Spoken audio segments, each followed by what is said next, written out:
in all aspects. Phil Skelton, morning to you, Phil. Good morning, Alan, and good morning to your listeners. So, Phil, this is a cycling weather's dream, isn't it? Apart from the windy ones that we've had over the last day or two, but in the main, you're looking forward to a good summer season, and there's a lot of activity when it comes to cycling and various different ways out there as well, isn't there? There certainly is, yeah. Oh, no, look, it's lovely just seeing the sunshine again coming through, yeah, and it's a bit cold and a bit windy, but sure, it's great getting out there, and especially now with the 5k lockdown finished, like where we can get back out and explore a bit more of the county. In fact, just as a byline here in Wexbrook, we've been asked loads of times about different cycling routes that we do, so we're in the process of creating some routes on our website, so if people want to just log or just tap into wexbrook.org, and under our menu there we'll have routes that we cycle. We've 5 of them up there already, so some of them for kids and some of them for off-road cycling and all that. But I guess what we're talking about is the active travel allocation, Alan. Largely, Wexford County Council has recently allocated 3.6 million towards it. And what we're asking for Wexford County Council to do with this, basically, is to engage with cyclists to see exactly what cyclists would want from this. For example, there's 215,000 euros in it for transport studies and mobility plans for 4 larger towns of Wexford, New Ross and Scorthy and Gorey. And there's also a county cycle network plan. I'm just thinking to get this right, you just need to talk to the people who will probably use it in the end, i.e. the cyclists. So you can do that best by a public consultation portal. And how would you suggest, so you want a separate portal for this that people can tap into it? Yeah, I would. I've seen this working, a model of it in Wollongong. But it's not just a city, it's the surrounds of it. And it's a city south of Sydney in Australia.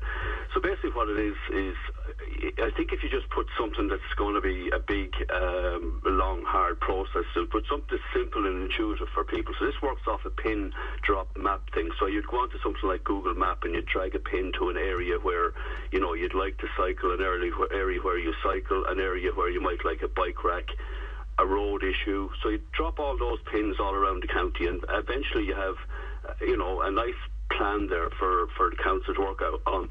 Like, it would need to really be started off by the council, so they would put in different, let's say, lines where our cycle routes are currently, lines then a different colour maybe where a route would need to be investigated, another line then for, suggested future network. So you can build all around that and then extrapolate whatever you need to take from that.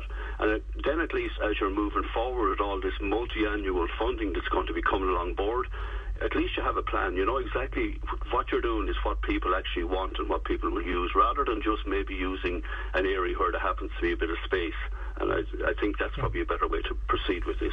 I'm just looking at a picture of you with students in, I think it is Barntown National School, and it's the back page of this week's Enniscorthy Guardian that says calls for council to engage with cyclists and active travel projects.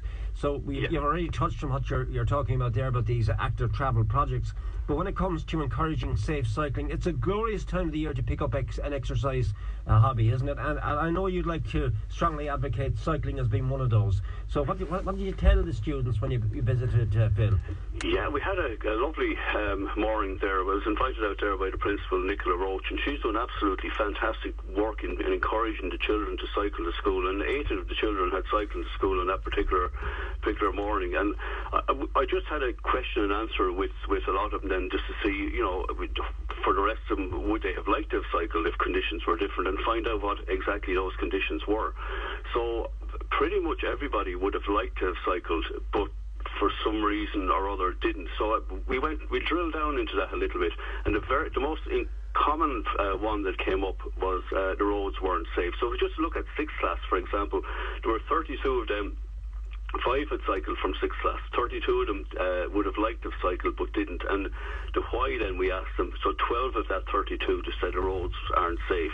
And then others have said the roads are too bendy and they weren't allowed by their parents. Those kind of excuses. So, it's all fine if we continue to encourage the cycling, but if we don't provide the facilities where the kids can actually get out on their bikes and feel safe, and moreover for their parents to feel safe.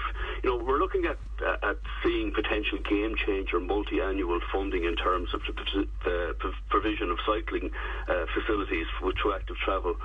But look, if we really want people to walk or cycle, we have to make it comfortable, inviting and safe. And look, all the research points to the benefits of doing this, reducing costs, less congestion, improved air quality, better health outcomes, increased independence for children. The list is endless, Alan. Okay, well let's, as we round off today's edition of the Morning Mix, encouraging people to take up exercise. Cycling is a wonderful exercise. What advice would you give to somebody who hasn't been cycling for quite some time, by way of getting a bike? I don't want you to advocate individual shop owners or whatever, but obviously we like it. If you're going to buy a bike, buy it in County Wexford, shop local. But what would you suggest by way of a bike for somebody returning to cycling, Phil? Yeah, that's a lovely question. Basically, I would always advocate to shop local, absolutely 100%, and not just from the point of view of keeping your money local, which is massively important, but this is where you'll get the best advice you're going to be getting.